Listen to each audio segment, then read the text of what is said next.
Holidays-nale, adu namma GT Holidays da. GT Holidays, South India's #1 travel brand. You know you are special when you're with GT Holidays. தன்னலமற்ற இந்த இந்தியாவிற்காக வாழ்ந்த மிக பெரும் தலைவர்கள் அப்படின்னு சொன்னா என்னுடைய முதல் பார்வையில் யாரு அப்படின்னு கேட்டீங்க அப்படின்னு சொன்னீங்கன்னா அது எல்லாருமே ஏற்றுக்கொள்ளக்கூடிய நம்முடைய தேசத்தந்தை மகாத்மா காந்தி, கர்மவீரர் காமராஜர், அதற்கு அடுத்தது நான் அடல் பிகாரி வாஜ்பாய் அவர்களை சொல்லுவேன். அப்புறம் ஒரு நாள் அவர் பார்க்கக்கூடிய ஒரு வாய்ப்பு கிடைச்சது. I am very sorry, I kept you waiting, I am very sorry. திருப்பி இந்த வார்த்தையை சொன்னார். நாங்கள் ஒரு சாதாரண கல்லூரி மாணவர்கள், ஒரு முன்னாள் பிரதமராக இருந்தவர், லீடர் ஆஃப் அப்போசிஷன், அந்த பாரதிய ஜனதாவுடைய மிகப்பெரிய தலைவர், ஒரு 3-4 முறை என்னை மன்னிச்சுக்கங்க, உங்களை காக்க வச்சுட்டேன். எஸ் குரு டோல்மி, என்ன விஷயம் சொல்லுங்க அப்படின்னாரு. எங்களை பார்த்த உடனே நீங்கள் எதுக்குங்க வந்தீங்க, போய் உங்கள் வேலையை பார்க்க வேண்டியதானே, நான் தான் வரேன்னு சொல்லிட்டேன்ல, நிறைய இல்லை டல்ஜி அப்படின்னு. சாப்பிட்டீங்களா அப்படின்னாரு. இல்லை போய் ரூமில் சாப்பிட்டு வா உட்காருன்னு அவர் கையால் எங்களுக்கு பரிமாறினாருங்கிறதெல்லாம் என்னால் வார்த்தையால் விவரிக்க முடியல. மகாத்மா காந்தியை சிறுமைப்படுத்தணும்னு ஏதாவது நீ முடிவு பண்ணிட்டியா? பதவிக்காக என் கட்சியை கொண்டு போய் ஆட்சியில் உட்கார வைக்கணுங்கிறதுக்காக வாழக்கூடிய நான் ஒரு சராசரி சாமானிய அரசியல்வாதி, என்ன போய் மகாத்மா காந்தியோட ஒப்பிடுற? லிவிங் மகாத்மான்னு இப்போ எனக்கு இந்த டைட்டில் நீ கொடுக்குற மாதிரி இருந்தால் உன் பாராட்டு விழாவில் நான் கலந்து கொள்ள மாட்டேன், சாரி அப்படின்னாரு. எனக்கு எல்லாம் கைகாலெல்லாம் நடுக்கம் எடுத்து போச்சு. அவருடைய மறைவு தினத்துக்கு நான் துக்ளக்கில் ஒரு கட்டுரை எழுதியிருந்தேன், இப்படியும் ஒரு அரசியல் தலைவரா அப்படின்னு. அப்போ ஸ்டூடெண்ட் மத்தியில் பேசுகிறப்ப அவர் சொன்ன அந்த முத்தாய்ப்பான வார்த்தை, நீங்கள் இப்போ எல்லாம் 3வது 4வது ஆண்டு படிச்சுட்டு இருக்கிறீங்க, 5 ஆண்டுகள் உங்கள் சட்டப்படிப்பை முடிச்சுட்டு தயவு செய்து யாரும் அரசியலுக்கு வந்து விடாதீர்கள். பாஜகவில் நீங்க சேருங்கன்னு சொல்லல, நாளைக்கு அரசியல் ஒருத்தர் இப்ப பேசிட்டு இருக்கிறாங்க, நரம்பு புடைக்க பேசுவாங்களா, அந்த மாதிரி நரம்பு புடைக்கலாம் சொல்ல. முதல்ல சொன்னது 10 ஆண்டுகளுக்கு அரசியலுக்கு வராதிங்க, பயிற்சி எடுத்துக்கங்க, ஒரு குடும்பத்தை அமைச்சு அதுக்கு வருமானத்தை தேடி கொடுத்துட்டு உங்க பகுத்தறிவை பயன்படுத்தி எது இந்த நாட்டிற்கு உங்கள் வீட்டிற்கு நல்ல கட்சியோ அந்த கட்சிகளை சேர்ந்து பணியாற்றுங்க அப்படின்னாரு. அதை முடிச்ச உடனே தன்னெழுச்சியா எழுந்து ஒரு 5 நிமிடம் எல்லாம் கைத்தட்டினாங்க. நேயர்களுக்கு வணக்கம். இன்றைய நேர்காணலில் நம்மோடு இணைந்திருக்கிறார் வழக்கறிஞர் சேலம் மணிகண்டன் அவர்கள். வாருங்கள் பேசுவோம். வணக்கம் சார். வணக்கம்மா சார். எப்பவுமே பார்த்தீங்க அப்படின்னா வாஜ்பாய் பாஜகவினோட ஆட்சியில் மிகப்பெரிய ஒரு பொற்கால ஆட்சி அப்படின்னா இந்தியாவுக்கு வாஜ்பாயோட ஆட்சி காலத்தை நம்ம கண்டிப்பாக சொல்லி ஆகணும். ஏன்னா தங்க நாற்கரம் சாலை, இந்த மாதிரி நிறைய வளர்ச்சி திட்டங்களை அவர் நம்மளுக்கு கொடுத்துருக்கிறார். ஸோ அவருடைய பிறந்தநாள் அதை முன்னிட்டு நம்ம நிறைய விஷயங்கள் பண்ணிட்டு இருக்கோம். அதில் குறிப்பாக உங்ககிட்ட நான் கேட்க வேண்டியது, நீங்கள் வாஜ்பாய் கூட உங்கள் கல்லூரி நாட்களில் ரொம்ப நெருங்கி பழகினதாக சொல்லியிருக்கீங்க. அவரோட நல்ல நினைவுகள், அவரை பற்றின விஷயங்களை எங்கள் கூட ஷேர் பண்ணிக்கோங்க சார். உண்மையாலுமே நீங்கள் இந்த கேள்வி கேட்ட உடனே ஒரு உணர்வுபூர்வமான அந்த 96, 97 காலகட்டங்களில் அவர் முன்னாள் பிரதமராக இருந்தார். 13 நாட்கள் முதல்ல ஆட்சி அமைச்சு முன்னாள் பிரதமராக இருந்த அந்த காலத்தில் தான் மரியாதைக்குரிய மறைந்த துக்ளக் ஆசிரியர் திரு சோ அவர்கள் மூலமாகவும் இன்றைய ஆசிரியர் திரு குருமூர்த்தி அவர்கள் மூலமாகவும் எனக்கு வாஜ்பாயோட அறிமுகம் ஏற்பட்டது. தன்னலமற்ற இந்த இந்தியாவிற்காக வாழ்ந்த மிக பெரும் தலைவர்கள் அப்படின்னு சொன்னால் என்னுடைய முதல் பார்வையில் யார் அப்படின்னு கேட்டீங்க அப்படின்னு சொன்னீங்கன்னா அது எல்லாருமே ஏற்றுக்கொள்ளக்கூடிய நம்முடைய தேசத்தந்தை மகாத்மா காந்தி, கர்மவீரர் காமராஜர், அதற்கு அடுத்தது நான் அடல் பிகாரி வாஜ்பாய் அவர்களை சொல்லுவேன். நான் சேலம் சட்டக்கல்லூரியில் 1992 97 எப்போ படிச்சுட்டு இருக்கிறப்ப அங்கே லா ஸ்டூடெண்ட்ஸ் யூத் அசோசியேஷன் அப்படிங்கிற ஒரு அமைப்போட தலைவராக நான் இருந்தோம்.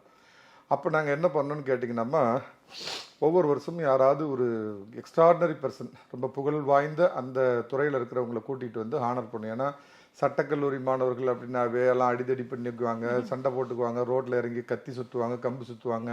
அப்படின்றத கொஞ்சம் மாற்றணும் அப்படிங்கிறதுக்காக நாங்கள் இந்த மாதிரி ஒரு முயற்சி முன்னெடுத்தோம். அதில் முதல்ல 95ஆம் ஆண்டு நாங்கள் தேர்ந்தெடுக்கப்பட்டு யாரை ஹானர் பண்ணோம்னா பிரபல பாடகர் டாக்டர் கேஜே யேசுதாஸ் அவர்களை. அவர் ஒரு பிறப்பால் கிறிஸ்தவராக இருந்தாலும் ஒரு ஹிந்து மதத்தை முழுவதுமாக உள்வாங்கிட்டு ஆனால் கிறிஸ்தவ மதத்திலே தொடர்ந்து கொண்டு ஒரு ஹிந்துவா ஒரு ஒரு என்ன சொல்றது, ஒரு எல்லா இதுக்கும் ஒற்றுமைக்கு ஒரு அளவுகோலாக முன்னுதாரணமாக இருக்கிற அவரை கூட்டிகிட்டு ஆனர் பண்ணோம். அதுக்கு அடுத்த வருஷம் பார்த்தீங்க அப்படின்னு சொன்னால் பிரபல அன்றைய கிரிக்கெட் ஸ்டார், அதாவது சச்சினுக்கெல்லாம் காட்ஃபாதர் அப்படின்னா கபில்தேவ்லாம் உங்களுக்கு தெரியுமா என்னன்னு எனக்கு தெரியல. இந்தியாவோட கிரிக்கெட் காட்ஃபாதர்னு சொன்னீங்கன்னா கவாஸ்கர், கபில்தேவ், சச்சின் டெண்டுல்கர், 3 பேர் தான் சொல்லுவாங்க. இந்தியாவுக்கு 1983 வேர்ல்டு கப்பை வாங்கி கொடுத்த ஒரு அசாதாரண கிரிக்கெட் வீரர், அவர் கூட்டிகிட்டு பண்ணணும். ஸோ 97ஆம் ஆண்டு யாரை கூப்பிடலாம் அப்படின்னு எங்களுக்குள்ள எல்லாம் உட்காந்து டிஸ்கஷன் பண்ணுறப்ப, நான் வந்து ஒரு தேசிய குடும்பத்தை சேர்ந்தவன். எங்கள் அப்பா வந்து காங்கிரஸ் கட்சியில் இருந்தார். எனக்கும் பாஜகவிற்கோ எந்த சம்மந்தமும் கிடையாது. அப்போ நான் தான் முன்னெடுத்து சொன்னேன், இந்த மாதிரி முன்னாள் பிரதமராக பதவி வகித்த வாஜ்பாய் அவரை நம்ம தேர்ந்தெடுத்து அவரை கூட்டிகிட்டு வந்து ஹானர் பண்ணலாங்கிறப்ப, அப்போ சொல்ல போனால் தமிழ்நாட்டில் அவரை பற்றி அறிஞ்சவங்க ரொம்ப ரொம்ப குறைவு. யாருக்குமே தெரியாது. என் கூட இருந்தவங்களுக்கே அவங்களுக்கு தெரியல. அப்போ நான் அவரை பற்றி சொல்லி, இந்த பாராளுமன்றத்தில் 13வது நாள் ஆதரவு கிடைக்காம அவர் ராஜினாமா பண்ணார். அந்த கடைசி நாள் ஏறத்தால 45 நிமிஷம் அவர் இந்த பாராளுமன்றத்தில் உரை நிகழ்த்தினார். அப்போ வந்து இருந்த ஒரே ஒரு சேனல் டிடி தான் இருந்தது, தூர்தர்ஷன். அதில் நான் அந்த ஹிந்தி தெரியாது போடா அந்த குரூப்லாம் இல்லை, நான் ஹிந்தி தெரியும் போடா வாடா அந்த குரூப் சேர்ந்தவன். அப்போ அந்த அவர் ஹிந்தியில் பேசுகிற அந்த இதை கேட்டேன். எனக்கு ஒரு பெரிய, இந்த காலத்தில் இப்படி ஒரு தலைவரா? அவர் பேசுனதோட முக்கியமான சாராம்சம் என்ன அப்படின்னு கேட்டிங்கன்னா, ஆட்சியில் தொடர்ந்து நான் இருக்கணும் அப்படிங்கிறதுக்காக எவ்விதமான சமரசத்தையும் பண்ணிக்கிட்டு பின்வாசல் வழியாக என்னுடைய ஆட்சியை நான் காப்பாற்றி கொள்ள மாட்டேன். நான் இன்னைக்கு அறுதிட்டு சொல்கிறேன், எனக்கு 13 நாள் மட்டுமே வாய்ப்பளித்த இந்த மக்கள் நிச்சயமாக எங்களுக்கு அடுத்து ஒரு 5 ஆண்டுகளை வாய்ப்பை கொடுப்பாங்க. மக்கள் முழுவதுமாக என்னை நம்பி ஓட்டு போடுற இன்னைக்கு இந்த சீட்டில் திரும்ப இந்த வாஜ்பாய் வந்து உட்காருவேன். இந்த கட்சியும் ஆட்சிக்கு வரும். நான் ராஜினாமா பண்ணுறேன் அப்படின்னு அவர் பேசுனதோட ரொம்ப ரத்தின சுருக்கமாக நான் சொன்னது. அது ஏறத்தாழ அன்றைக்கி லட்சக்கணக்கான பேர் அவர் அந்த உரை அப்படியே தான் ஒரு ஈர்த்துச்சு. அந்த அளவுக்கு அவர் பெரிய வித்தகர். இப்போ அறிஞர் அண்ணாவை எப்படி சொல்லுவாங்களோ அந்த மாதிரி இந்தியில் வந்து மிக அற்புதமாக பேசக்கூடியவர். பொய்யை பேச மாட்டார், உண்மையை பேசுவார். அதனால் ஈர்க்கப்பட்ட இதை என் நண்பர்கள்ட்டெல்லாம் சொல்லி வாஜ்பாயை கூப்பிடலாங்கிறப்ப எங்களுக்கு ஒரு பெரிய கேள்வி. முன்னாள் பிரதமர், நாட்டினுடைய உயரிய பாதுகாப்பில் இருக்கக்கூடியவர், அவருக்கும் எங்களுக்கும் எனக்கும் எந்த ஸ்நான பிராப்தியும் கிடையாது. அப்படிங்கிறப்ப நான் ஏறத்தாழ விவரம் தெரிஞ்ச காலத்துலேருந்து துக்ளக் வாசகர். அப்போ நான் திரு சோ அவர்களை போய் அலுவலகத்தில் அணுகி கேட்டப்போ, அவர் எனக்கு ஆடிட்டர் குருமூர்த்தி அவர்களை அறிமுகப்படுத்தி, இந்த மாதிரி இவங்க ஏதோ அவர் பாராட்டு விழாவை கூப்பிடுறாங்க, டேட் வாங்கி கொடு குரு அப்படின்னு சொல்லி அவர் அறிமுகப்படுத்தினார். அப்போ தான் செல்ஃபோன் நுழைஞ்ச காலம். தமிழ்நாட்டில் ரொம்ப வெகு பிரபலமான விரலுட்டு எண்ணக்கூடியவங்க மட்டும்தான் செல்ஃபோன் வச்சுருந்தாங்க. அப்போ ஆடிட்டர் குருமூர்த்தி அவருடைய செல்ஃபோன் மூலமாக நேரடியாக அப்படி நான் அவர் வீட்டில் உட்காந்துட்டு இருந்த மயிலாப்பூரில் இருந்த வீட்டில் வாஜ்பாய்கிட்ட ஃபோன் பண்ணி, இந்த மாதிரி சட்டக்கல்லூரி மாணவர்கள் அவங்க பாராட்டு விழா அவங்களுக்கு பண்ணுங்கிறாங்க, நீங்கள் அவசியமாக வரணும் அட்டல்ஜி அப்படின்னு. அதுக்கு அவர் ஏதோ பதில் சொன்னார். ஃபோனை வச்ச உடனே திரு குருமூர்த்தி அவர்கள், போப்பா அவர் உங்கள் தேதிக்கு வந்துடுவார், எந்த தேதின்னு தேதி அவர் எழுதிட்டு நான் வாஜ்பாய்க்கு மெசேஜ் பண்ணிடுறேன், அவர் வந்துடுவார்னார். அப்போ நான் சொன்னேன், இல்லைங்க ஏன் நாங்கள் ஒரு மரியாதைக்காவது நாங்கள் போய் அவரை பார்க்கணுமே அப்படின்னு. எதுக்குப்பா நீங்கள் இங்கேருந்து டெல்லிக்கு செலவு பண்ணிட்டு போகிறீங்க, படிக்கிற பசங்க, வந்துடுவார் அவர் வரேன்னு சொல்லிட்டாரு அப்படின்னாரு. இல்லைங்கய்யா நாங்கள் ஒரு மரியாதைக்காகவாது அவர் பார்த்து நாங்கள் நேரில் அழைக்கணும்னு. சரி அப்படின்னா ஒரு பேப்பர் எடுத்து அட்ரஸ் எழுதி கொடுத்து, இந்த இடத்துல போய் பாருங்கள், எதில் போக போகிறீங்க என்னார், விமானத்தில் ஏன்னார். ஐயோ அந்தளவுக்குலாம் எங்கிட்ட காசு இல்லை, நாங்கள் ட்ரெயினில் செகண்ட் கிளாஸில் போகிறோம் அப்படின்னோம். அதே மாதிரி போனோம். ஏறத்தாழ போய் 10 நாள் காத்திருந்தோம். வாஜ்பாய் பார்க்க முடியல. முதல் நாள் போகிறோம். அப்போ லக்னோ தொகுதியுடைய எம்பியாகவும் இருந்தார், லீடர் ஆஃப் அப்போசிஷன். அப்போ தான் என்னுடைய நினைவு சரியாக இருந்தால் 50வது ஆண்டு சுதந்திர பொன்விழா ஆண்டுன்னு நினைக்கிறேன் அப்போ அந்த ஆண்டு. அப்போ லீடர் ஆஃப் அப்போசிஷன் லக்னோ தொகுதியுடைய எம்பி. முதல் நாள் போகிறோம், பார்க்க முடியல. டெல்லியில் கடுமையான குளிர். அந்த குளிரையும் பொருட்படுத்தாமல் காலையில் 6 மணிக்கு எந்திரிச்சு நாங்கள் குளிச்சுட்டு போய் பார்ப்போம். அப்போ எனக்கு அவ்வளோவா ஹிந்தி சரளமாக பேச தெரியாது. இந்த மாதிரி ஏறத்தாழ ஒரு 4-5 முறை முயற்சி பண்ணி அவரை பார்க்க முடியல. அப்போ ரொம்ப ஒரு மாதிரி மனசு ஒடிஞ்சு போய் அவர் ஆடிட்டர் குருமூர்த்திக்கிட்ட திரும்ப ஃபோன் பண்ணி கேட்டப்போ, அப்பா அவர் is a leader of opposition, அவர் பிஸியாக இருப்பார், காத்திருந்து பாருங்க அப்படின்னு மட்டும் சொல்லிட்டாரு. அப்புறம் ஒரு நாள் அவர் பார்க்கக்கூடிய ஒரு வாய்ப்பு கிடைச்சிது. பார்த்தா காலையில் பார்த்தோன்னே, ஹரே யங் மேன் ப்ளீஸ் அப்படின்ட்டு இப்படி அப்படியே ஒரு தகப்பன் எப்படி அரவணைப்பாரோ அந்த மாதிரி எங்களை பார்த்துட்டு, I am very sorry I kept you waiting, I am very sorry, திருப்பி திருப்பி இந்த வார்த்தையை சொன்னார். நாங்கள் ஒரு சாதாரண கல்லூரி மாணவர்கள், ஒரு முன்னாள் பிரதமராக இருந்தவர், லீடர் ஆஃப் அப்போசிஷன், அந்த பாரதிய ஜனதாவுடைய மிகப்பெரிய தலைவர், ஒரு 3-4 முறை என்னை மன்னிச்சுக்கங்க உங்களை காக்க வச்சிட்டேன் அப்படின்னு சொல்லிட்டு, என்ன விஷயம் சொல்லுங்கள், எஸ் குரு டோல்மி, என்ன விஷயம் சொல்லுங்கள் அப்படின்னார். மறுவங்க ஜி உங்களுக்கு ஒரு பாராட்டு விழா வச்சுருக்கோம், நீங்கள் அவசியமாக அந்த விழாவில் கலந்துக்கணும் அப்படின்னு சொல்லி அவர் கேட்டிருந்தோம். உடனே என்ன பண்ணார் அப்படின்னு கேட்டிங்கன்னா, அவரோட பிஏவை கூப்பிட்டு இவங்களுக்கு டேட்டை கொடுங்க, மன்னிக்கணும். இதுக்கு முன்னாடி அவருடைய பிஏ ஒருத்தர் இருந்தார். அவர் எங்களை பார்த்துட்டு அந்த தேதியை பார்த்துட்டு, நிச்சயமாக வாஜ்பாய் இந்த தேதியில் வர முடியாது, அவர் ஐநா சபையில் உரையாற்ற போகிறாரு, அதனால் நீங்கள் கொடுக்குற இன்விடேஷன் அவரால் ஏற்றுக்க முடியாது, சாரி யங் மேன் நீங்கள் போயிட்டு வாங்கன்ட்டார். அப்போ வெளியே வந்து நானும் என் நண்பனும் திக்குமுக்காடி போயிட்டோம். என்னடா 7 நாள் காத்திருந்து கடைசியில் வந்து நாங்கள் இங்கே பேப்பர்லாம் விளம்பரம் கொடுத்துட்டோம், வாஜ்பாய்க்கு பாராட்டு விழா பண்ண போகிறோம் சேலம் சட்டக்கல்லூரி அமைப்பு சார்பாக அப்படின்னு. வெறுங்கையோடு போய் எப்படி சேலத்தில் இறங்க போகிறோம் அப்படின்னு ஒரே பதபதப்பு. அப்போ நான் சொன்னேன், என் ஃப்ரெண்டுக்கிட்ட சரவணன் பேர், அவர் என்னோட கூட படித்த வழக்கறிஞர், அப்போ வழக்கறிஞருக்கு படிச்சுட்டு இருந்தார். சரவணா, இந்த வார்த்தை வாஜ்பாய் நம்மகிட்ட சொல்லிட்டோம், அவரோட பிஏ சொல்லியிருக்கார், வாஜ்பாய் அவர் வாயால் நான் வர முடியாதுன்னு சொல்லிட்டோம், அதை நம்ம கேட்டுட்டு நம்ம அப்போ வேணால் நம்ம போய்க்கலாம் அப்படின்னு. அடுத்த நாள் போய் நிற்கிறோம். அந்த பிஏ பார்த்துட்டாரு, கேட்குறே என்ன எதுக்காக திரும்ப வந்திருக்கீங்க அப்படின்னாரு. அப்போ நான் சொன்னேன், இல்லை sir, at least for courtesy you want to meet Atalji, ஏன்னா அவர்கிட்ட நம்ம திரும்ப தேதி கேட்குறேன்னு சொல்லக்கூடாது அப்படிங்கிறப்ப, ஓகே நாளைக்கு சண்டே இருப்பார் வாங்க அப்படின்னாரு. திரும்ப 9வது நாள் படையெடுத்தோம். அப்போ தான் வாஜ்பாய் முதல்ல பார்த்தோம். அப்போ தான் என்னை மன்னிச்சிக்க, உங்களை ரொம்ப நாள் காக்க வச்சிட்டேன் அப்படின்னார். அப்போ விஷயத்த சொன்ன உடனே அதே அவர் பேர் பிஏ, இந்த பேர் எனக்கு ஞாபகம் இருக்குது, மாக்கன் அவர் பேர், அவரை கூப்பிட்டு டைரியை பாரு அப்படின்னு சொல்லிட்டு, ஐநா சபையில் என்னைக்கு இருக்குது அப்படின்னு பார்த்துட்டு அதை சொன்னார். நான் ஐநா சபைக்கு கூட்டத்துக்கு போயிட்டு வரணும், அதுக்கப்புறம் உங்கள் தேதியை மாற்றி வச்சுக்க முடியுமா? நாங்கள் சொன்னோம், அட்டல்ஜி நாங்கள் 1 மாதம் கூட தள்ளி வச்சுக்கிறோம், எங்களுக்கு பிரச்சனை இல்லை அப்படின்னோம்.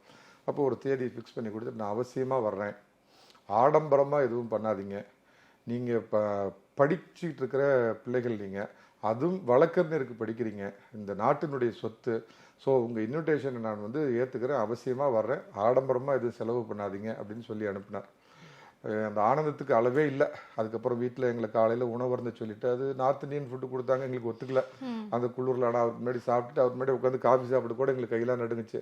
ஃபோட்டோ எடுத்து அந்த நினைவு எனக்கு ஞாபகம் இருக்குது. 96 அப்படியே ஒரு அரவணைச்சு பக்கத்தில் நிறுத்தி ஃபோட்டோ எடுத்துட்டு அவருக்கு நாங்கள் போட்ட மாலையை திருப்பி எங்களுக்கு போட்டார். அப்புறம் வந்து சேர்ந்தோம். இங்கே விழாவுக்கான ஏற்பாடெல்லாம் பண்ணோம். நடுவில் அது 2-3 தடவை தேதி மறுபடியும் மாறி போச்சு. ஒரு ஃபைன் மார்னிங் வந்தார். எப்படின்னா, அப்போ மத்திய அமைச்சராக இருந்தார், திமுகவை சேர்ந்த ஒருத்தர் அமைச்சராக இருந்தார், எனக்கு அவர் பேர் சட்டு ஞாபகம் இல்லை. அவர் வந்து பாதுகாப்புத்துறை இணை அமைச்சராக இருந்தார். அவர் ஒரு விமான விபத்தில் இறந்து போகிறார். இறந்து போய் அவருடைய பாடி வந்து NVN நடராஜனோட சன்னுன்னு நினைக்கிறேன், எனக்கு பேர் சரியாக தெரியல. அந்த விமானத்தில் சென்னை அவர் பாடியனா அமைச்சர், மினிஸ்டர் ஆஃப் ஸ்டேட். அப்போ என்னங்கிறாரு, அப்போ அரசு முறை துக்கம் வேற அறிவிச்சிட்டாங்க இந்திய அரசு. 3 நாள் அரசு முறை துக்கம் அறிவிச்சிட்டாங்க. மறுபடியும் நாங்கள் கலங்கிட்டோம், எல்லா ஏற்பாடும் பண்ணிட்டு வாஜ்பாய் வருவாரா மாட்டாரான்னு. அப்போ பார்த்து அப்போ BSNL ஃபோன் மட்டும்தான், லேண்ட்லைன் மட்டும்தான் இருந்தது, செல்ஃபோன் ரொம்ப அரிதினும் அரிது. அப்போ என்ன பண்ணுறாங்க, சேலம் கலெக்டர் அலுவலகத்திலேருந்து எங்கள் வீட்டுக்கு என்னோட ஃபோன் அப்போ எங்கள் வீட்டில் இருந்து அழைச்சி, உடனே வாங்க எதிர்கட்சி தலைவர் உங்களை கூப்பிடுறாருனாங்க. நான் பதறி அடிச்சுட்டு போய் சேலம் கலெக்டர் அலுவலகத்தில், ஏன்னா கலெக்டர் அலுவலகத்தோட ஃபோன் ஒர்க் பண்ணிச்சு. அப்போ அவர் சொன்னார், எதுவும் பயப்படாதீங்க, NVN சோமு, கரெக்ட், அந்த அமைச்சர் பேர் NVN சோமு. NVN சோமு அவர்களுடைய அந்த புனித உடலோட நான் அதே விமானத்தில் நான் சென்னை வந்துட்டு நான் உங்கள் ஃபங்க்ஷனுக்கு வரேன் அப்படின்னாரு. அப்படியே ஆனந்த கண்ணீர். நாங்கள்லாம் சென்னை வந்து நின்றுட்டோம். முத நாள் சாயந்தரம் வந்து இங்கே கெஸ்ட் ஹவுஸில் தங்கினார், அந்த ஸ்டேடியத்துக்கு பக்கத்தில் இருக்கிற கெஸ்ட் ஹவுஸில். எங்களை பார்த்த உடனே, நீங்கள் எதுக்குங்க வந்தீங்க, போய் உங்கள் வேலையை பார்க்க வேண்டியதானே, நான் தான் வரேன்னு சொல்லிட்டேன்ல. நிறைய இல்லை அட்டல்ஜி அப்படின்னு. சாப்பிட்டீங்களா அப்படின்னாரு. இல்லை போய் ரூமில் சாப்பிடணும், வா உட்காருன்னு அவர் கையால் எங்களுக்கு பரிமாறினார். எங்களை அதெல்லாம் என்னால் வார்த்தையால் விவரிக்க முடியல. அவர் கையால். அப்போ வந்து என் கூட இருந்தவர் இந்த சுகுமார் நம்பியார்னு அன்னைக்கு பிஜேபியில் முக்கிய பொறுப்பாளர், அவரும் மரியாதைக்குரிய இன்னைக்கு ஆளுநர் இருக்கிற இலகணேசனும் பக்கத்தில் இருந்தாங்க. அப்போ அவங்க எனக்கு பெரிய அறிமுகம்லாம் கிடையாது. அவர் கையால் எங்களுக்கெல்லாம் பரிமாறிட்டு, காலையில் எத்தனை மணிக்கு சேலத்துக்கு ட்ரெயின் அப்படின்னாரு. 6 மணிக்குன்னு. நான் 6 மணிக்கு ஸ்டேஷனுக்கு வந்துடுறேன் போங்கன்னார். அதே மாதிரி கோவை எக்ஸ்பிரஸில் காலையில் 6:15 அவர் முன்னாள் பிரதமர்னால ஒரு தனி ஒரு பெட்டியை இணைச்சிட்டாங்க. அதில் முழுக்க அவருக்கு SPG பாதுகாப்பு எல்லாம் இது. அப்போ உட்காந்து ஒரு 1/2 மணி நேரம் நல்லா ரெஸ்ட் எடுத்துகிட்டு வந்தார். நான் அவர்லேருந்து ஒரு 2 சீட்டு தள்ளி அந்தாண்ட உட்காந்துருந்தேன். மீதியெல்லாம் அவங்க பாதுகாப்பு படை வீரர்கள். அப்போ கொஞ்ச நேரம் ஓய்வு எடுத்தோடனே என்னை கூப்பிட்டாருங்க வா அப்படின்னு. What is your name, full name அப்படின்னாரு. மணிகண்டன் அப்படின்னு. ஓ மணிகந்தன் அப்படின்னு. சரி, என்ன பாராட்டு விழா, எந்த நோக்கத்துக்காக என்ன கொடுக்குறீங்க அப்படின்னு சொல்லி சொன்னார். என்ன அப்படின்னு நான் சொன்னேன், ரொம்ப பெருமையாக, நம்ம தான் இங்கே திராவிட இதுலேயே வளர்ந்து இந்த இதில் போயிட்டோமே, அட்டல்ஜி உங்களுக்கு இன்னைக்கு சாயந்தரம் வந்து வாழு மகாத்மாங்கிற பட்டம் கொடுக்க போகிறோம் அப்படின்னு சொன்னேன். இதை கேட்ட உடனே அவர் அப்படியே புல்லரிக்க போகிறாரு, நம்மளை பாராட்ட போகிறாரு. ஏன்னா நம்ம அது மாதிரி கலாச்சாரத்தை பார்த்து தான் நாங்கள் வளர்ந்துருக்குறோம். அவர் மூஞ்சி அப்படியே ஒரு மாதிரி மாறிச்சு. திரும்ப கேட்டார், என்ன திருப்பி சொல்லு அப்படின்னாரு. நாங்கள் வந்து வாழு மகாத்மா அப்படிங்கிற பட்டம் கொடுக்க போகிறோம் அப்படின்னு. அவரோட அந்த கண்ணமெல்லாம் அப்படி செவந்து போச்சு, கண்ணு செவந்து போச்சு. உன்னுடைய வயசுக்கு நீ மகாத்மா காந்தியை நேரில் பார்த்துருக்கிறதுக்கு உனக்கு வாய்ப்பு இல்லை. அவரோட சத்திய சோதனை புத்தகத்தை நீ படிச்சிருக்கிறியா? மகாத்மா காந்தியை சிறுமைப்படுத்தணும்னு ஏதாவது நீ முடிவு பண்ணிட்டியா? நான் ஒரு சராசரி அரசியல்வாதி, பதவிக்காக என் கட்சியை கொண்டு போய் ஆட்சியில் உட்கார வைக்கணுங்கிறதுக்காக வாழக்கூடிய நான் ஒரு சராசரி சாமானிய அரசியல்வாதி. என்ன போய் மகாத்மா காந்தியோட ஒப்பிடுற? லிவிங் மகாத்மான்னு இப்போ எனக்கு இந்த டைட்டில் நீ கொடுக்குற மாதிரி இருந்தால் உன் பாராட்டு விழாவில் நான் கலந்து கொள்ள மாட்டேன், சாரி அப்படின்னாரு. எனக்கெல்லாம் கைகாலெலாம் நடுக்கம் எடுத்து போச்சு. நான் திரும்ப அவரை கன்வின்ஸ் பண்ணுற ஆங்கிலத்தில் கொஞ்சம் பேசி எனக்கு தெரிஞ்ச அறகுடத்தை அவர் ஒரே வார்த்தை, இந்த டைட்டில் வாழு மகாத்மாங்கிற டைட்டில் நீ எனக்கு கொடுக்குற மாதிரி இருந்தால் அந்த விழாவில் நான் பங்கெடுத்து கொள்ள மாட்டேன் அப்படின்ட்டார். அப்போ கேரத்தால் காலையில் 8:30 மணி ஆயிடுச்சு. காட்பாடி ஸ்டேஷனும் அதை தாண்டிச்சு. அவங்களுடைய உதவியாளர்கள் வந்து அவருக்கு காலையில் உணவு கொடுக்குறாங்க. அந்த கோவத்தில் உணவு மறுத்துடுறாரு வேண்டான்ட்டு. அப்போ திரும்ப என்னை கூப்பிட்டுட்டு நான் திரும்ப சொல்கிறேன், மணிகந்தன் தான் கூப்பிடுவார் அந்த ப்ரொனவுன்சியேஷன், இந்த டைட்டில் நீ கொடுக்குற மாதிரி இருந்தால் நான் கலந்துக்க மாட்டேன், நீ முடிவு பண்ணிக்க அப்படின்ட்டு என்கிட்ட சொன்னவர் விடுன்னு ஒரு கண்ணாடி எடுத்து போட்டுட்டாரு. ஒரு பெரிய புத்தகம் அதை எடுத்து எல்லாம் குறிப்பு எழுத ஆரம்பித்தார். எனக்கு என்ன பண்ண போகிறோம், நம்ம எல்லாம் அறிவிச்சாச்சு, வாழு மகாத்மான்னு பட்டம் கொடுக்க போகிறோம், மாலையில் பெரிய பிரம்மாண்ட விழா சேலத்துல எல்லாம் ஏற்பாடு பண்ணிட்டு வந்துட்டோம், இந்த நேரத்தில் இப்படி சொல்கிறாரு, இவரை நம்ம எப்படி கன்வின்ஸ் பண்ணுறது, பதட்டத்தில் நானும் சாப்பிடல. அப்போ அவர் பாட்டுக்கு உட்காந்து கண்ணாடி போட்டு எல்லாம் குறிப்பு எழுத்துட்டு வந்தார். அப்போ நான் என்ன பண்ணேன், சரி இந்த சப்ஜெக்டை மாற்றுவோம், வேற ட்ராக் ஏதாவது பேசுவோம் அப்படின்னு. அடல்ஜி ஒரு சின்ன சந்தேகம், என்ன எழுதிட்டு வரீங்கன்னு நான் தெரிஞ்சுக்கலாமா அப்படின்னு. அப்போ கொஞ்சம் நார்மல் சகஜ நிலைமைக்கு வந்துட்டு ஜூஸ் சாப்பிட்டு சொன்னார், பொதுவாக இந்த நாட்டினுடைய எதிர்கால தூண்களே இளைஞர்கள், அதுலேயும் நீங்கள் வழக்கறிஞர்கள், உங்கள் மத்தியில் நான் வந்து பேசியது தப்பு தவறாக போயிடக்கூடாது இல்லவா, அதுக்காக நான் குறிப்பெடுக்கிறேன். நான் அவரை பார்த்து அதிசயத்தை 2வது இடம் இது. அவ்வளோ பெரிய தலைவர், கூட்டம் கிடைச்சா போதும், எதை வேணாலும் பேசலாம், என்னத்தை வேணாலும் பேசலாம், 2 பேர் விசில் அடிப்பான், 4 பேர் கத்துவான் அப்படின்னு இல்லாமல் ஒரு பள்ளி மாணவன் கல்லூரி மாணவன் போல அவ்வளோ அற்புதமாக உட்காந்து குறிப்பெடுத்துக்கிட்டு வந்தார். சேலம் வந்து 12:15 நாங்கள் சேர்ந்தோம். ஹோட்டலில் தங்கினார். ஹோட்டல் ரூம்குள்ளே போகிறப்பையும் என்னை திரும்ப கூப்பிட்டு சொல்கிறார், உறுதியாக நான் கலந்துக்க மாட்டேன், இந்த டைட்டில் நீ கொடுக்குற மாதிரி இருந்தா அப்படின்னு. அப்போ நான் என்ன பண்ணேன், செய்வதறியாமல் திகைச்சேன் அப்படின்னு சொல்லுவாங்க பார்த்தீங்களா, அந்த நிலைமையில் இருந்தேன். அப்போ என்னுடைய அந்த பாதுகாப்பு அதிகாரியோட செல்ஃபோன் மட்டும் ஒன்று இருந்தது. அப்போ வந்து சென்னையில் ஆர்பிஜி, ஸ்கை செல் 2 நிறுவனம் தான், தமிழ்நாட்டிலே 2 தான் இருந்தது, மற்ற தமிழ்நாட்டுக்கெல்லாம் பிபிஎல் இருந்ததுன்னு நினைவு. அப்போ அவரோட செல்லு கொஞ்சம் வாங்கி, சார் எனக்கு கொஞ்சம் செல் வேணும், கொடுக்க முடியுமா அப்படின்னு. அவர் கொடுங்க, அப்போல்லாம் பயங்கர டாரிஃபு, அவர் கொடுத்தார். நான் உடனே துக்ளக் ஆசிரியர் சோ சாருக்கு ஃபோன் பண்ணேன். நல்ல வேலை, ஏன்னா இப்போ தமிழ்நாடே வந்து எல்லா லேண்ட்லைன் ஃபோனும் செயலிழந்து போயிருந்தது, அகில இந்திய ரீதியிலையோ இதோ ஒரு ஸ்ட்ரைக் நடந்தது. நல்ல வேலை சோ சாரோட ஆஃபீஸ் ஃபோன், அப்போ சோ சார்கிட்ட கூட செல்ஃபோன் கிடையாது. அப்போ எடுத்தார், எஸ் சோ ராமசாமி அப்படின்னார். ஐயா நான் சேலத்துலேருந்து வக்கீல் மணிகண்டன், வழக்கறிஞருக்கு படிக்கிற என்ன சொல்லுங்கள் சார், வாஜ்பாய் வந்துட்டாரா அப்படின்னாரு. ஐயா வந்துட்டார், அதில் தான் ஒரு சின்ன குழப்பம். என்ன குழப்பம் சொல்லுங்கள் அப்படின்னாரு. இல்லை இந்த மாதிரி அவருக்கு வாழு மகாத்மான்னு பட்டம் கொடுக்கலான்னு இருக்கிறோம், அதை மறுத்துட்டார், அந்த பட்டம் கொடுக்குற மாதிரி இருந்தால் மாலையில் நான் ஃபங்க்ஷனில் கலந்துக்க மாட்டேன்னு சொல்லிட்டாரு. அப்படியா எங்கே இருக்கார் அப்படின்னாரு. ஐயா ரூமில் இருக்கார், இந்த ஃபோனை கொண்டு போய் கொடுங்க அப்படின்னாரு. அப்புறம் நான் கதவை தட்டிட்டு உள்ளே போனேன், இந்த மாதிரி சோ சார் லைனில் இருக்காங்க அப்படின்னு கொடுத்தேன். அப்போ சோ சார் பேசணுன்னே ஏதோ ஹிந்தியில் கொஞ்சம் பேசிட்டு, ஆனால் ஏதோ கன்வின்ஸ் ஆகிட்டு நீ சோக்கிட்ட சொல்லி என்னை காம்ப்ரமைஸ் பண்ணிட்டியா பிளடி ராஸ்கல் அப்படின்னு இப்படி முதுகில் தட்டினார். அப்போ தான் எனக்கு உயிரே வந்தது. மாலையில் அதே மாதிரி அன்னைக்கே ஒரு 8 லட்சம் ரூபா பொருள் செலவில் மிகப்பெரிய அளவில் அன்னைக்கு இருந்த சேலம் விநாயகா மிஷன்ஸ், இன்னைக்கு பெரிய ஒரு கல்லூரிலாம் இருக்காங்கல்ல, இன்னைக்கு நிகர்நிலை பல்கலைக்கழகமாக இருக்காங்க, அவங்க பெரிய அளவில் எங்களுக்கு பொருளாதார உதவி பண்ணாங்க. 8 லட்சம் ரூபா அன்னைக்கே நாங்கள் செலவு பண்ணி இந்த பாராட்டு விழாவை நடத்தினோம். அன்னைக்கே அவருக்கு 450 கிலோவில் ஒரு பெரிய ரோஜாப்பூ மாலையை போட்டு, அன்னைக்கு தெரசா யூனிவர்சிட்டியோட வைஸ் சான்சலர் இருந்து ஓய்வு பெற்றவங்க, அந்த அம்மையாருடைய பேர் எனக்கு லட்சுமின்னு நினைக்கிறேன், திருமதி லட்சுமி, அவங்க தான் அந்த அதிகம். மோகன் பராசரன் அவருடைய சன் மோகன் பராசரன் 2 பேரும் சேர்ந்து தான் அவங்க கூட நான் இணைஞ்சு வாஜ்பாய்க்கு வாழு மகாத்மா அப்படிங்கிற ஒரு பட்டத்தை நாங்கள் அந்த இதில் கொடுத்தோம். அப்போ இறுதியாக நிறைவுரை ஆற்றுறாரு. அப்போ பேசுகிறப்ப அவர் சொல்கிறாரு, அதில் தான் இந்த காலத்தில் இப்படியும் ஒரு தலைவரா அப்படின்னு. நான் அவருடைய ஒரு 4 ஆண்டுக்கு முன்னாடி அவருடைய மறைவு தினத்துக்கு நான் துக்ளக்கில் ஒரு கட்டுரை எழுதியிருந்தேன், இப்படியும் ஒரு அரசியல் தலைவரா அப்படின்னு. அப்போ ஸ்டூடெண்ட் மத்தியில் பேசுகிறப்ப அவர் சொன்ன அந்த முத்தாய்ப்பான வார்த்தை, நீங்கள் இப்போ எல்லாம் 3வது 4வது ஆண்டு படிச்சுட்டு இருக்கிறீங்க, 5 ஆண்டுகள் உங்கள் சட்டப்படிப்பை முடிச்சுட்டு தயவு செய்து யாரும் அரசியலுக்கு வந்து விடாதீர்கள். இந்த தமிழ்நாட்டு அரசியலையே பார்த்து பழகி போன எல்லாத்துக்கும், ஏன்னா அவர் ரொம்ப எளிமையான ஆங்கிலத்தில் பேசினார், இல்லை வழக்கறிஞர்களுக்கு படிக்கிறவங்க இப்போ டிரான்ஸ்லேஷனே தேவைப்படல, எல்லாருமே ஒரு நிமிஷம் அரங்கமே பின் ட்ராப் சைலண்ட் ஆகிப்போச்சு. அப்போ அவர் சொன்னார், திரும்ப சொல்கிறேன், யாரும் அரசியலுக்கு வந்து விடாதீர்கள், ஒரு குறைஞ்சபட்சம் 10 ஆண்டுகள் ஒரு பெரிய வழக்கறிஞர்கிட்ட போய் உங்கள் தொழிலை கற்றுக்குங்க, அந்த தொழிலில் நீங்கள் நல்லா சிறந்து விளங்கி ஒரு குடும்பத்தை உங்களுக்குன்னு உருவாக்கி அந்த குடும்பத்துக்கு ஒரு வருமானத்தை ஏற்படுத்திட்டு அதற்கப்புறம் பகுத்து ஆராய்ந்து, இவனுங்க சொல்ற போலி பகுத்தறிவு இல்லை, பகுத்து ஆராய்ந்து எந்த கட்சி வந்தால் இந்த நாட்டிற்கு நல்லது, உங்கள் வீட்டிற்கு நல்லது, பகுத்து ஆராய்ந்து அந்த கட்சியில் உங்களை இணைத்துக்கொண்டு, அவர் எந்த இடத்துலையும் பாஜகவில் நீங்க சேருங்கன்னு சொல்லல. நாளைக்கு அரசியல் அங்க ஒருத்தர் இப்ப பேசிட்டு இருக்கிறாரு, நரம்பு புடைக்க பேசுவாங்களா, அந்த மாதிரி நரம்பு புடைக்கலாம் சொல்ல.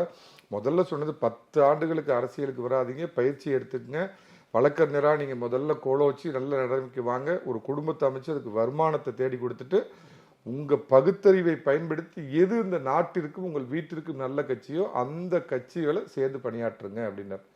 அதை முடிச்ச உடனே தன்னெழுச்சியா எழுந்து ஒரு 5 நிமிடம் எல்லாம் கைத்தட்டினாங்க. அப்படிப்பட்ட ஒரு மிகப்பெரிய தலைவர். அவர் திரும்ப அவர் பிரதமரானதுக்கு அப்புறம் நான் 2-3 தடவை போய் சந்திச்ச உடனே, Manikandan, you are not a dynamic, you are a dynamo அப்படின்னாரு. அந்த ஸ்டேஜ்லேயே அந்த மாதிரி பாராட்டினாரு. உள்ளபடியே காமராஜரை பார்த்தது இல்லையே அப்படின்னு எனக்கெல்லாம் ஒரு காமராஜர், நான் பிறந்து ஒரு 10 தினங்கள்ல தான் காமராஜர் இறந்து போனார். வாழ்க்கையில நாம காமராஜரை பார்க்கலையே அப்படிங்கிற ஒரு ஏக்கம் எனக்கு எப்பயுமே என் மனசுல இருந்துட்டு இருந்தது. அந்த வாழும் காமராஜர், அடல் பிகாரி வாஜ்பாய் என்ற மா மனிதனை, இந்த இந்தியா பெற்றெடுத்த ஒரு மா மனிதனுடைய, அவரோட ஒரு 5 மணி நேரம் ட்ரெயினில் பயணித்தேன். அவரோட அந்த பாராட்டு விழாவில் அப்படி அவருக்கு பக்கத்தில் சரியாக உட்காந்துருந்தேன். இப்படிப்பட்ட ஒரு தலைவர் அப்படின்னு அவரை அணுவாக பார்த்து ரசிக்கிறது அந்த கடவுள் எனக்கு கொடுத்த வரம். அந்த வாஜ்பாய் அவர்களுடைய பிறந்த தினமான இன்று அவரை பற்றி நினச்சி அவரை பற்றி நினைவு கூர்ந்தது உள்ளபடியே எனக்கு ஒரு நெகிழ்ச்சியை கொடுக்குது. எனக்கு இந்த வாய்ப்பு கொடுத்து ஆதன் டிவிக்கு மனமார்ந்த நன்றி. ஆக்சுவலாக இப்போ நீங்கள் சொல்லும்போது பார்த்தீங்கன்னா எனக்கு அப்படியே ஒரு படம் மாதிரி அப்படியே கண்ணு முன்னாடி போச்சு. நல்லா கோர்வையாக சொல்லியிருந்தீங்க. அவருடைய எளிமை, அவருடைய பண்பு, மாணவர்கள்கிட்ட அப்படி பேசுகிற விதம், கண்டிப்பாக இன்றைய அரசியல்வாதிகள் கற்றுக்க வேண்டிய ஒரு மிகப்பெரிய ஒரு பண்பு, எளிமை அதுன்னு தான் நினைக்கும் தோணுது.